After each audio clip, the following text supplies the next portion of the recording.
안녕하십니까. 안성의 대표 방종회사입니다. 오늘 제 482강은요.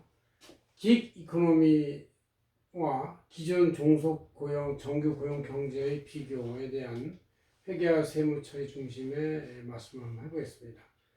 기본적으로 이제 우리가 여태까지 하던 정규 급여, 종속 고용, 이런 개념이 이제 기존 경제 개념이고, 인건비 처리하고, 사대보험부를 하고 세금 원천세를 근로소득으로 하는데요. 그걸 이제 근로소득을 한다 이거니. 근데 기기업부문에서의 급여는 수수료로 처리하고 3,500원 징수를 하는데 사업소득으로 이렇게 이제 보는 그런 관행이 있습니다. 이렇게 처리가 되는 것이 이거를 이제 한번 우리 안세재행전월 11월 10일자 2021년 표지에 제가 나온 걸로 이렇게 요약을 했어요. 원전이 여기 있고요. 그대로 뽑았으니까 보시면 되겠습니다. 자, 기이코노미, GIG 이코노미. 이건 이제 기존에 한 200년 전부터 기간별 근로자 아니면 잠깐 쓰는 아웃소싱 이런 이제 근로자들 총칭하는 말로 쓰여지기 시작했는데 이거 요새 또 코로나 시대, 비대면 시대, AI 시대 이럴 때 이제 더욱더 각광을 받는 것이죠. 기이코노미라고 그래요. 그래서 알아서.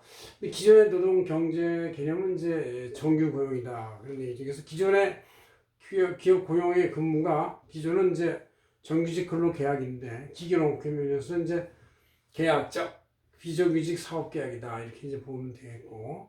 계약 기간에 있어서도 기존의 그 고용, 종속 고용 공제는 이제 근로기준법에 의해서 보험을 받는다든가 부당해고 금지 등 여러 가지 장기 계약이 있는데 기업은 이제 그때 업무 발생할 때마다 시기별로 단기 계약을 한다. 그런 얘기죠.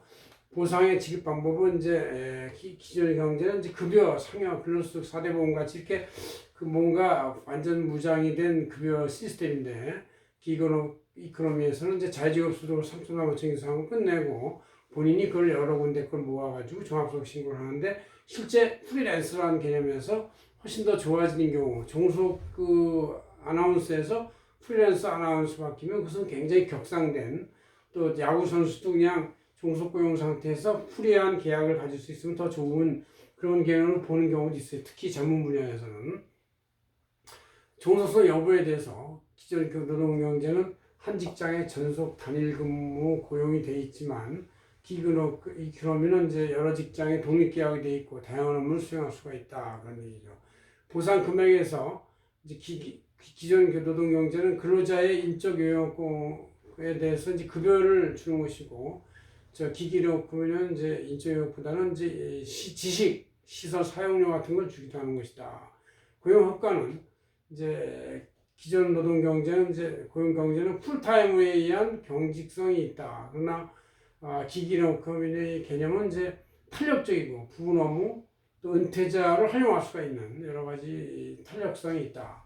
조직유지 질서에서 이제 기존의 종속고용 공제는 수직형 상하 명령에 의한 피라미드형이고 회계와 세무는 이제 근로소 연마정산에 의해서 급여 농업을 계산하지만 이제 기계ekonomi에서는 수평형 권한 이념이고 또 이것이 원통형으로 이렇게 조직이 흘러가는 조직에서 많이 쓰고 있다. 그래서 이에 대한 대화 보수는 사업소득 지급으로 종결하고 3.3% 지급 수수로 기정을 처리한다. 그런 얘기죠.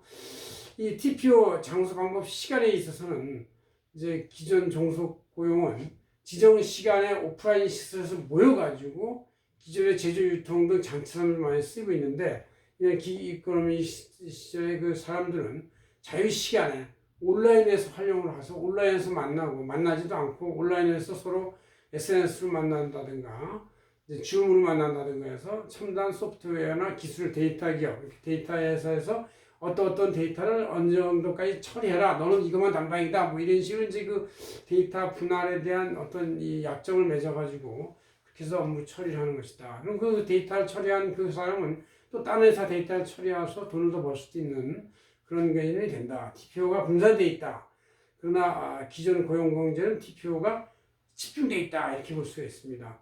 대표적 그 구분 사례를 보면 회사 택시 운전사, 월마트의 매장 직원 이런 사람들은 이제 기존 고용 경제지만 우버 택시 기사나 쿠팡의 배달 직원은 이제 댕기면서 다 사업을 하는 그런 사람으로서 긱 이코노미 경제의 총화다 이렇게 볼 수가 있습니다. 그래서 긱 이코노미라고 해서 이 분화된 조직으로서 이 부분 인력을 아웃소싱이라고 해서 나쁘다게 볼 게 아니라 이들이 전문성을 활용하고 좀 더 많은 이 거래처를 확보한다면 훨씬 더 많은 융통성과 소득도 많을 수 있고 또 자신의 기능과 노력에 따른 것이 종속고용 없이 계속 갈 수 있다는 그 장점이 있다는 걸 말씀드릴 수 있습니다. 고맙습니다. 안성희 대표 권정혜였습니다.